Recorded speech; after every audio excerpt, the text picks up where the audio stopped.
नमस्कार दोस्तों। तो आज मैं आपको कुछ ऐसी चीजें बताने वाला हूं जो कि हम सभी का कर्तव्य है। हम सभी को इस चीज को समझना पड़ेगा ये हमारे लिए कितना इंपॉर्टेंट होता है। आज की दुनिया में आप देखो तो सब लोग ऊपर से जब आप किसी को देखते हो तो उसके कपड़ों से आप देखते हो उसको, उसकी पर्सनालिटी को आप जज करते हो, उसके फिजिकल स्ट्रक्चर को आप देखते हो, उसके बॉडी स्ट्रक्चर को आप देखते हो। उसी के बेस पे आप उस इंसान के बारे में आप एक इमेज क्रिएट करते हो अपने माइंड में और उसी से डिसीजन लेते हो कि ये इंसान कैसा है। बट कभी कोई कोशिश नहीं करता कि आप उसके कैरेक्टर को समझने की कोशिश करो कि वो एक्चुअली वो किस टाइप का इंसान है। किसी भी इंसान को जज करने के लिए उसका कैरेक्टर जानना बहुत इंपॉर्टेंट होता है। अब कैरेक्टर को समझने के लिए बहुत सारे पैरामीटर होते हैं, क्योंकि कैरेक्टर आप ऐसे तो समझ नहीं पाओगे। अब मान लो कोई दूर खड़ा इंसान है जो मुझसे एक दिन के लिए मिलने आया, तो मैं कैसे समझ पाऊंगा कि वो एक अच्छा इंसान है कि एक बुरा इंसान है। कि अच्छाइयां बुराइयां दोनों में कंपैरिजन करने में अगर हम बैठ जाएंगे उस छोटे से शॉर्ट ड्यूरेशन में, तो हम शायद कभी कर ही नहीं पाएंगे। तो इसलिए किसी भी इंसान को जज कभी भी उसके कपड़ों से, उसके फिजिकल स्ट्रक्चर से, उसके अपीयरेंस से, इससे बिल्कुल मत जज करिए। क्योंकि इंसान का कैरेक्टर बहुत अलग भी हो सकता है उसके फिजिकल अपीयरेंस से। आपने पढ़ा होगा या आप शायद नहीं पढ़े होगे तो आपको पढ़ना चाहिए। गीता में भी कहा गया है कि ह्यूमंस जो होते हैं उनका दो पार्ट होता है। एक होता है उनका फिजिकल जो बॉडी होती जो आप देख पा रहे हो, और दूसरी चीज होती उनकी सोल होती है जो कि कोई नहीं देख पाता, नोबडी नोस। जब सोल वर्ड आता है, जो आपकी आत्मा वर्ड आता है, आत्मा जिसको आप कहते हो, जिसको कहा जाता है कि आत्मा अजर और अमर होती है। अजर का मतलब होता है जो कभी बूढ़ी नहीं हो सकती, कभी बूढ़ा नहीं हो सकता, उसकी कोई आयु नहीं होती, उसको अजर कहा जाता है। ओके। अमर का मतलब जो कभी मर नहीं सकता, जो कभी मर नहीं सकता। तो तभी तो कहते हैं ना, किसी भी इंसान की, किसी भी जीव की आत्मा कभी नहीं मरती। मरता क्या है? शरीर मरता है, ऐसा कहते हैं।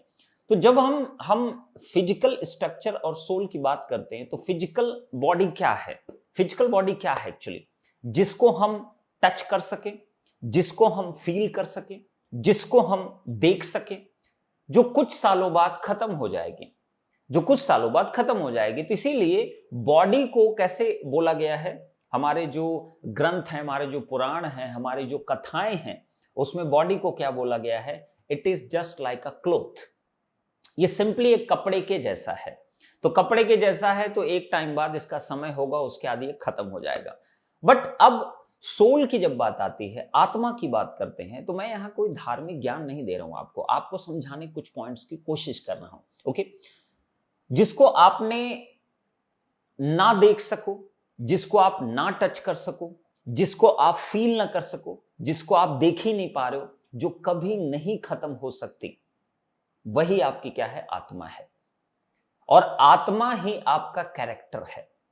बॉडी आपका कैरेक्टर नहीं है, आपकी आत्मा ही कैरेक्टर है। इस पे मैं एक छोटी सी स्टोरी आपको बताऊंगा। तो जब भी आपको ये समझने की कोशिश करना हो किसी भी इंसान के कैरेक्टर के बारे में, आपको समझना आपका भी कैसा कैरेक्टर है। दूसरों को जज करने से पहले सबसे पहले हमें अपने आप को जज करना चाहिए। आपको मुझे जज करना है, आपको अपने आप को जज करना है, आपको तब जाके किसी दूसरे को जज करिए। पहले खुद की फैमिली में आप अपने आप को देखिए कि आप एक्चुअली आपका कैरेक्टर कैसा है। सब कहते हैं ना कैरेक्टर ढीला है इंसान का। इसका मीनिंग क्या होता है? इसका मीनिंग कई मायने में समझा जा सकता है। जब किसी के कैरेक्टर का अगर जज करना हो तो आप उसको कैसे जज कर सकते हो? आपका कोई फ्रेंड हो, आपका कोई कलीग है, आपका कोई बॉस है, आपका कोई रिलेटिव है, आपका कोई फैमिली मेंबर है, किसी के कैरेक्टर को जज करने के दो तीन पैरामीटर होते हैं जिससे आप जज कर सकते हो कि वो एक्चुअली कैसा है। क्योंकि इंसान को जेंटलमैन जो बनाना होता है वो एक टेलर नहीं बना सकता। एक टेलर अच्छे कपड़े सिल सकता है, आप पहन सकते हो, आपका फिजिकल अपीयरेंस बहुत अच्छा कर सकता है, बढ़िया बढ़िया कपड़े बना सकता है आपके लिए, आप अच्छे दिख सकते हो, बट आपके कैरेक्टर को नहीं डिसाइड कर सकता। कैरेक्टर तो आपका खुद होता है।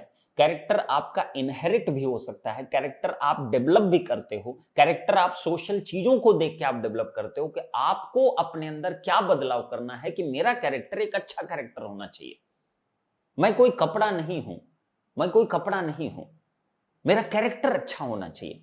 अब उसको जज कैसे कर सकते हैं? तो कई सारे पैरामीटर होते हैं जिससे आप जज किया जा सकता है। अगर मैं कभी भी किसी को कैरेक्टर पे अगर जज करना हो तो आपको 2-3 पैरामीटर को फोकस करना चाहिए। सबसे पहला, जब भी आप किसी के कैरेक्टर के बारे में बात करते हो तो आप पहले ये देखो कि वो दूसरों के साथ उसका बात करने का तरीका क्या है।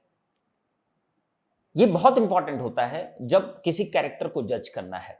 वो दूसरों से कैसे बात करता है, उसके बात करने से आपको पता चलेगा, उसमें ईगो दिख सकता है उसके बात करने के स्टाइल में, उसके अंदर सार्केस्टिक भावनाएं दिखाई दे सकती है, सार्केस्टिक टाइप का लुक आ सकता है, बहुत एग्रेसिव हो सकता है, बहुत काम डाउन हो सकता है। तो इससे भी कैरेक्टर का जजमेंट आप लगा सकते हो। आप लोगों से कैसे वो बात करता है, कोई भी इंसान आपसे कैसे बात करता है वो छोड़ो, आपसे तो अच्छा ही बात करेगा ना, अगर किसी को आपसे काम होगा तो आपसे अच्छा ही बात करेगा, लेकिन आप देखो कि वो अदर लोगों से कैसे बात करता है। लेट्स से अगर मैं अपनी कंपनी में बॉस हूं तो मैं अपने एम्प्लॉयज से कैसे बात करता हूं, उनके साथ मेरा अटैचमेंट कैसा है, क्या मैं उनसे सही बर्ताव रखता हूं कि नहीं रखता हूं। तो ऐसे ही आप भी अपने किसी भी दोस्त के बारे में, किसी भी जिनसे आप मुलाकात करते हो, आप देखो कि वो दूसरे लोगों से कैसी बात करते हैं। Calmness is very important, equality is very important. जब तक ये समझोगे नहीं तब तक आप अपने कैरेक्टर को सही नहीं कर सकते। आप एक तो ये पॉइंट हो गया। दूसरी चीज है कि आपका बिहेवियर कैसा है, आपका बिहेवियर कैसे है, आप कैसे बिहेव करते हो, how is your behaviour towards others.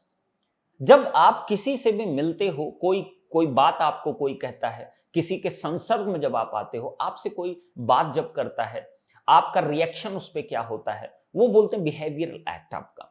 आप कितना जल्दी, आप बहुत लोग क्या होते हैं, बहुत शॉर्ट टेम्पर्ड होते हैं, 2 मिनट में गुस्सा आ जाता है।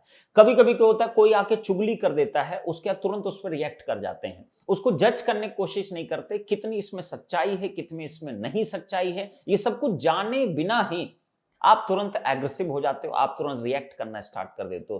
तो आपका जो बिहेवियर है वो बड़ा इंपॉर्टेंट रोल प्ले करता है आपके कैरेक्टर डेवलपमेंट के लिए। तो कैरेक्टर डेवलपमेंट के लिए आप लोगों से कैसे बात करते हो, आपका बिहेवियर कैसा है लोगों के प्रति, ये बड़ा इंपॉर्टेंट रोल प्ले करता है। ओके, और एक चीज और भी होती है कि आप दूसरों के बारे में क्या सोचते हो।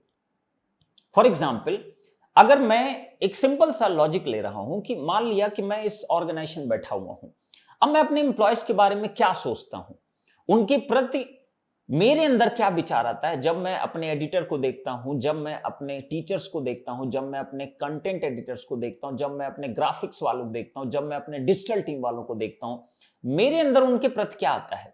क्या मेरे अंदर ये फीलिंग आती है ये सब तो मेरे लिए काम कर रहे हैं, इनकी कोई औकात नहीं है। एक तो ये फीलिंग हो सकती है। दूसरी फीलिंग हो सकती है कि आप उनके साथ एक पोलाइटनेस आप रख सकते हो, एक डिस्टेंस मेंटेन करना जरूरी होता है कि आपकी पोजीशन क्या, उनकी क्या पोजीशन है। लेकिन on the basis of position अगर आप डिसीजन मेक करने लगो, अरे ये तो कुछ भी नहीं है, मतलब मैं ही सब कुछ हूं, मैंने इनको जॉब दिया है, बट ऐसा नहीं है। जैसे एक ऑर्गेनाइजेशन क्या होता है, एम्प्लॉयज की मेहनत का नतीजा होता है। आप बॉस भले होते हो, ठीक है, आप आइडियाज डेवलप करते हो, बट अल्टीमेटली एम्प्लॉयज बहुत सारा काम करते हैं, तो आपको उनको भी समझना पड़ेगा। इससे क्या होता है कि उनके अंदर आपके प्रति क्या भावना जाती है वो बहुत जरूरी होता है, और ये कभी भी कोई जानने की कोशिश नहीं करता है। आप जब किसी से बात करते हो, आप कैसे बिहेव करते हो, आप उनके बारे में क्या सोचते हो, ये तीनों फैक्टर जो होते हैं ना, बड़ा इंपॉर्टेंट होता है एक इंसान के कैरेक्टर के लिए। और दूसरा, इन तीनों चीज को देख के ही आपके साथ इंगेज करता है और आपके प्रति एक छवि लेके जाता है कि आपका व्यक्तित्व कैसा है। व्यक्तित्व का मतलब ही आपका कैरेक्टर है। आपका व्यक्तित्व कैसा होना चाहिए। व्यक्तित्व आपका ओछा हो सकता है, व्यक्तित्व बहुत मैच्योर हो सकता है, आपका एक मैच्योरिटी लेवल अच्छी दिखाई दे सकती है। आप सबको समानता की तरफ लेके जाते हो कि नहीं लेके जाते हो। क्या आप आज भी उस भेदभाव भरी जिंदगी में आप रहना चाहते हो कि तो छोटा है मैं तो बड़ा हूं, मेरे ज्यादा पैसे उस पर कम पैसे, मतलब ऐसी बहुत सारी भावनाएं होती हैं अलग अलग प्रोस्पेक्टिव के हिसाब से। तो अपने कैरेक्टर को अच्छा करना बहुत इंपॉर्टेंट है। आप याद रखिएगा, जिंदगी में अगर आप जिंदा हो, जी रहे हो, इस धरती पैदा हुए हो, और बिना कैरेक्टर के अगर आप जी रहे हो, तो ऐसी जिंदगी कोई मायने नहीं है, कोई अर्थ नहीं है ऐसी जिंदगी का। तो ध्यान रखिए हमेशा, living without character is like body without soul. Living without character is like body without soul. तो ये धार्मिक चीजों को, ये जो भी अच्छे वचन होते हैं, अच्छे विचार होते हैं, इसको सिर्फ सुनना ही नहीं होता है, इसको अपनी जिंदगी में उतारना भी जरूरी है। इसको अपनी जिंदगी में अपने अपने अंदर सबसे पहले उतारा जाता है, उसके बाद दूसरों को सलाह दी जाती है। अब अगर आज मैं इतनी सारी बात करूं, कुछ लोग ये भी कह सकते हैं कि सर ये ठीक है, कैरेक्टर तो ठीक है सर, लेकिन क्या करें सर, दुनिया ही ऐसी हो चुकी है, सब लोग बुरे हो चुके हैं सर। तो अगर सब लोग बुरे हो जाएंगे ना तो ये दुनिया खत्म हो जाएगी। अभी भी इस दुनिया में बहुत सारे अच्छे लोग बचे हुए हैं। अच्छे लोग को आप जज कैसे करोगे? यू कैन नॉट जज बाय टेलर्स क्लॉथ। टेलर्स ने अगर कुछ बनाया है, किसी के अच्छे कपड़े सिल दिए, ब्रांडेड कपड़े पहन लिया, ये कपड़े पहन लिया, बढ़िया जेल वेल लगा लिया, एकदम सज धज के आ गया, इसका मतलब ये नहीं कि वो बहुत अच्छा इंसान ही होगा, ऐसा कुछ नहीं। जब एक नॉर्मल व्यक्ति आता है, जैसे मैं हूं, एक नॉर्मल इंसान हूं, मैं कभी बिना कोई फैशन में इतना बिलीव नहीं कर पाता हूं। फैशन करिए, दैट इज इंपॉर्टेंट, बट उसको हर चीज में प्रायोरिटाइज करके मत रखिए, उसको अपनी जिंदगी की प्रायोरिटी मत बनाइए। अपने लुक को सिर्फ अपनी प्रायोरिटी मत बनाइए, अपने कैरेक्टर को अपनी पहली प्रायोरिटी आप बनाइए। जिस दिन ऐसा होगा, आप देखोगे आपको बड़ी खुशी मिलेगी। आपको पता, मेरे ऑफिस में, मैं जब भी आता हूं ऑफिस में, कई बार मेरे घर पे नेहा भी कई बार बोलती है कि तुम थोड़ा सा ऐसे बन के जाया करो, मतलब कि अच्छा लगता है, ठीक है। तो मैं कहता हूं कि मुझे नहीं अच्छा लगता है, मैं जैसा हूं वैसा ही ठीक हूं। मैं ऐसे नॉर्मल रहता हूँ, हाफ पैंट में आता हूँ, चप्पल पहन के आता हूँ, मेरी लाइफ ही वैसी है, मैं बहुत सिंपल इंसान हूं। तो बी सिंपल, सिंपल बनिए, काम बड़े करिए, लोगों के लिए करिए, लोगों को अच्छी सलाह दीजिए, लोगों को अच्छे रास्तों पर चलने के लिए अग्रसर करिए। इससे क्या होगा कि आपसे लोग सीखते हैं। जब आप किसी को अपने से इन्फ्लुएंस करके उसको कुछ अच्छी चीज सिखा दोगे तो आप समझो आपने कुछ किया है। तो अपने, और वो कब पॉसिबल होगा? जब अपने कैरेक्टर को आप इंप्रूव करोगे। तो कैरेक्टर का अगर डिसाइड करना है तो आप ध्यान रखिएगा, आप लोगों से कैसे बात करते हो, आपका बिहेवियर कैसा उनके प्रति है, और आप उनके बारे में क्या विचार करते हो जो आपसे अलग हैं। आप नहीं हो, आपके इर्द गिर्द जितने लोग हैं उनके साथ आपका कैसा बिहेवियर है, उनके बारे में आप क्या सोचते हो, उनसे कैसे बात करते हो, ये सब कुछ डिसाइड करता है आपके कैरेक्टर को। तो इसके बारे में जरूर सोचिएगा और कोशिश करिएगा, अगर इनमें से चीजें अच्छी नहीं हैं, आप वो सब चीजें मिस कर रहे हो, तो अपने अंदर इनकलकेट करने की कोशिश करिए, इसी से तो चेंज आएगा। तो दुनिया में चेंज लाने से पहले, एक सोसाइटी में चेंज लाने से पहले, इस देश में चेंज लाने से पहले हमको खुद में चेंज लाना बहुत जरूरी है। इसीलिए कहता हूं, be the part of the change, और अपने आप को बदलने की कोशिश करिए, लेकिन एक फ्रूटफुल वर्क के लिए बदलिए। फालतू चीजों के लिए नहीं बदलने की जरूरत है, अच्छी चीजों के लिए अपने अंदर एक बदलाव लेकर आइए। इससे लोगों को एक मोटिवेशन मिलता है, एक इंस्पिरेशन आपको मिलता है। इसी तरीके से अगर सभी लोग कोशिश करना स्टार्ट कर देंगे तो एक दिन सोसाइटी में, इस देश में, इस पूरी दुनिया में वो बदलाव का दिन देखने का आपको मिलेगा। तो इसी के साथ मैं इस वीडियो को एंड करता हूं, और आप सबसे बस यही बोलना चाहूंगा, ये वीडियो सभी लोग लाइक एंड शेयर जरूर कर देना, जैसे और भी लोगों को इससे कुछ सीख मिल सके, तो वो मेरा अचीवमेंट होगा। तो नेक्स्ट वीडियो में मिलते हैं, कुछ और टॉपिक्स पे और बातें करेंगे और डिस्कस करेंगे कि जिंदगी में देखो बहुत कुछ है करने के लिए, बट कोई डिस्कस नहीं करना चाहता। आपको सही रास्ता देखना खुद भी पड़ेगा, दिखाने वाले तो दिखा देंगे, बट आपको उसको अपनी जिंदगी में खुद इंप्लीमेंट करना पड़ेगा। तो ये ऐसा जिस दिन आप करना स्टार्ट कर दोगे, आप जिंदगी में आगे बढ़ना स्टार्ट कर दोगे। Okay, thank you so much and love you all. मिलते हैं नेक्स्ट वीडियो में। Thank you so much.